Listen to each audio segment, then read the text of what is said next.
సుమారు 74,000 సంవత్సరాల క్రితం ఇండోనేషియాలోని సుమత్రా ఐలాండ్స్లో ఒక పెద్ద అగ్నిపర్వతము విస్ఫోటనం జరిగింది. ఇది మొత్తం ప్రపంచంలోనే అతిపెద్ద ప్రేలుడుగా చెప్పబడింది. ఈ భారీ అగ్ని విస్ఫోటనం జరిగిన తర్వాత చెలరేగిన బూడిద, దుమ్ము, ధూళి కారణంగా సూర్యకాంతి భూమిపై పడడానికి చాలా కాలం పట్టింది.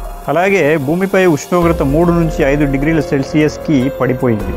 ఈ భారీ విస్ఫోటనం ఎంత భయంకరమైందంటే మానవ జాతి మొత్తం దాదాపు అంతరించిపోయింది. ఒక రీసెర్చ్ ప్రకారం ఈ భారీ విస్ఫోటనం తర్వాత 5,000 నుండి 10,000 మంది ఆదిమ మానవులు మాత్రమే ఆఫ్రికాలోని ఏదో ఒక మూలన మిగిలి ఉండవచ్చని ఒక అంచనా. వాళ్లలో ఉన్న దృఢమైన జెనెటిక్ ఫార్మేషన్యే వాళ్ళు జీవించి ఉండడానికి కారణం. ఆసక్తికరమైన విషయం ఏంటంటే జెనెటిక్ ఎవిడెన్సెస్ ప్రకారం ఇప్పుడు భూమి మీద జీవిస్తున్న మన అందరము అప్పుడు బ్రతికిపోయిన 10,000 మంది ఆదిమ మానవుల సంతతికి చెందిన వాళ్ళమే అని.